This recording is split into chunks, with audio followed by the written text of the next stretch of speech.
ओम नमः शिवाय। हर हर महादेव। आज श्री शिव पुराण के उमा संहिता का 26वां अध्याय सुनाने जा रहे हैं, तो आप लोग ज़रूर सुने और उसका पूरा पुण्य फल प्राप्त करें।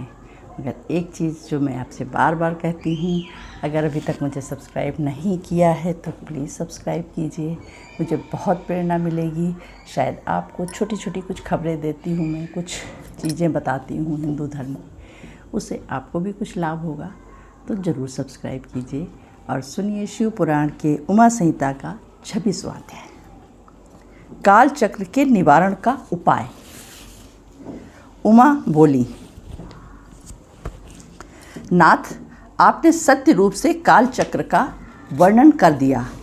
अब इससे बचने अर्थात निवारण का भी कोई उपाय कहिए। ये सुनकर श्री महादेव जी बोले, देवी भगवती, मैं संसार के हित के लिए संक्षेप में इसका भी वर्णन करता हूँ।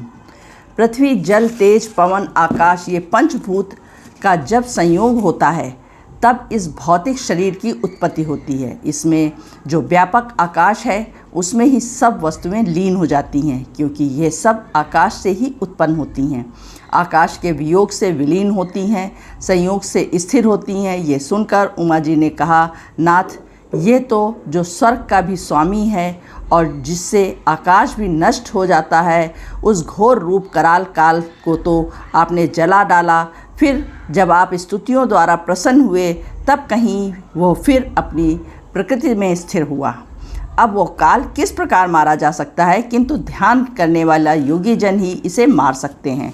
तब फिर पार्वती जी ने कहा, हे स्वामिन, इसके जीतने का तो कोई उपाय बताइए। ये सुनकर महादेव जी बोले, सुंदरी, ये तो तुम जानती हो कि 5 भौतिक शरीर पार्थिव हैं। उन्हीं पंचभूतों में इसका लय होता है। आकाश से वायु उत्पन्न होती है, वायु से तेज, तेज से जल, जल से पृथ्वी पैदा हो जाती है। इस पृथ्वी के 5 गुण हैं, जल के 4, तेज से 3, वायु के 2 और आकाश का 1 गुण है। गुण तो केवल शब्द, स्पर्श, रूप, रस, गंध, इस प्रकार से 5 हैं। जिस समय भूत अपने गुणों का त्याग करते हैं तो प्राणी की मृत्यु होती है। जिस समय अपने गुण ग्रहण करते हैं तब प्राणी की उत्पत्ति होती है। देवी जी, काल को जीतने वाले योगी जन इन्हीं गुणों का विचार करते हैं। पार्वती जी ने कहा, अब आप कृपा करके ये कहिए कि वो योगी जिस यंत्र द्वारा किंवा ध्यान द्वारा इस काल पर विजय पाते हैं वो किस प्रकार है। सदाशिव बोले, सुनो, जिस समय सारी प्रजा सो जाए तो अंधकारमय स्थान पर बैठकर कोई दीपक आदि न धरकर कोई सुंदर आसन जमाकर योग करें। 1 घंटा अपनी तर्जनी उंगली के साथ दोनों कान बंद करके तब उसे अग्नि द्वारा प्रेरित एक शब्द सुनाई देगा। इसी प्रकार नित्य ही इस क्रम को करें। जब वो 2 मुहूर्त तक करने लग जाए और यह सुनाता रहे कि वो पुरुष अपनी इच्छानुसार मृत्यु पाता है। देवी जी, ये शब्द ब्रह्म रूप है, परम सुख देने वाला, मुक्ति का कारण एवं अनश्वर उपाधि रहित है। जब इस प्रकार से उसको ज्ञान हो जाता है तब उसे सुख की प्राप्ति होती है। काल के पाशों से जकड़े हुए मौत के वश में हुए सांसारिक जन इस शब्द ब्रह्म को क्या पहचानेंगे। इस शब्द तत्व को न जानने वाले पुरुष ही इस आवागमन के चक्र में फंसे रहते हैं। जिनको यह तत्व ज्ञान हो जाता है उनकी मुक्ति हो जाती है।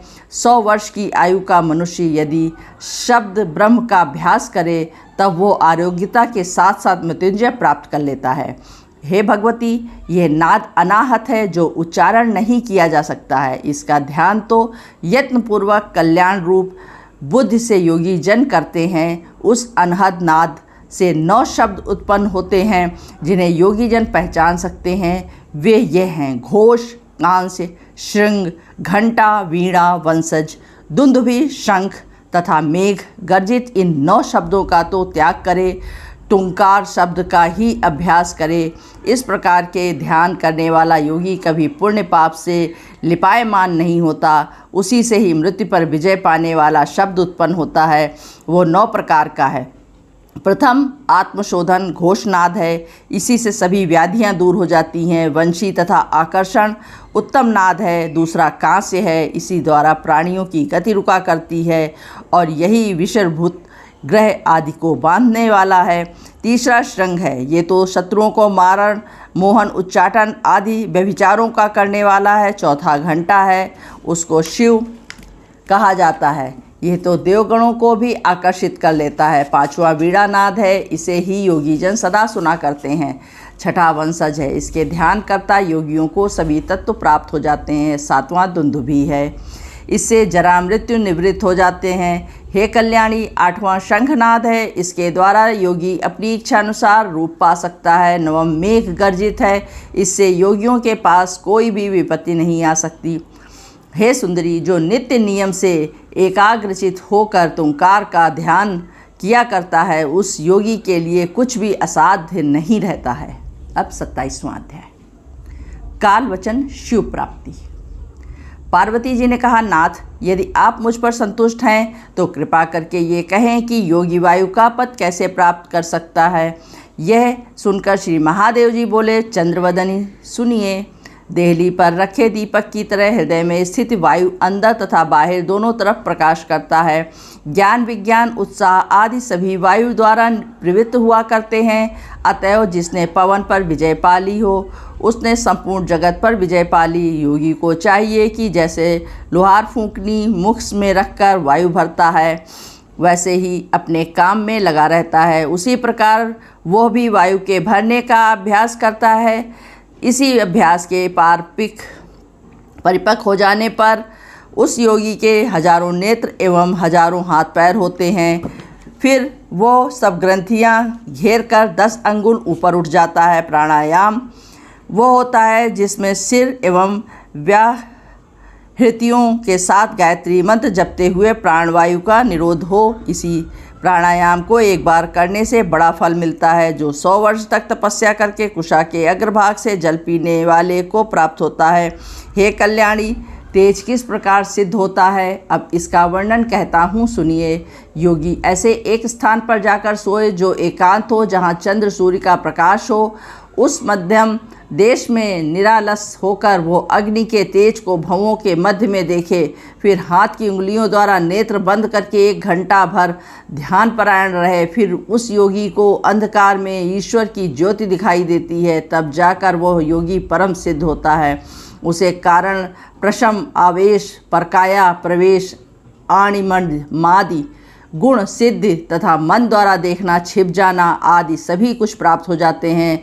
तब परम तत्व को जानकर मृत्यु से छूट जाता है। इससे बढ़कर कोई भी मोक्ष पाने का भिन्न मार्ग नहीं है।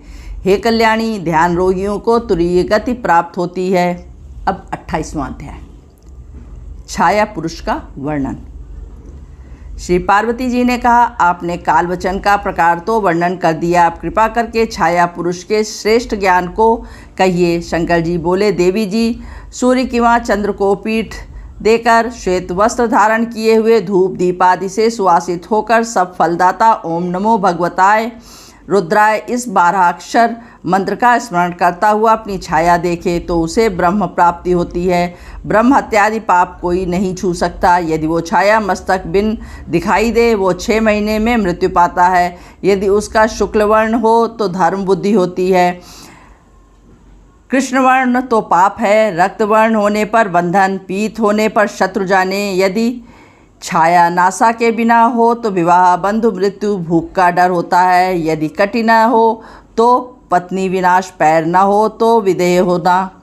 हे पार्वती जी, उस पुरुष को देखकर नवाक्षर मंत्र का अंतःकरण में जपन करे। यदि 1 वर्ष तक जपता रहे तो सभी सिद्धियां उसे प्राप्त होती हैं। अब कठिनता से प्राप्त होने वाली शक्ति का ज्ञान वर्णन करता हूँ। एक गुप्त विद्या होती है जो कि ब्राह्मणों के सिर पर विद्यमान है, जिसकी वेद भी स्तुति करते हैं, जो सब विद्याओं की माता है। ये विद्या प्राणियों में भी रहती है।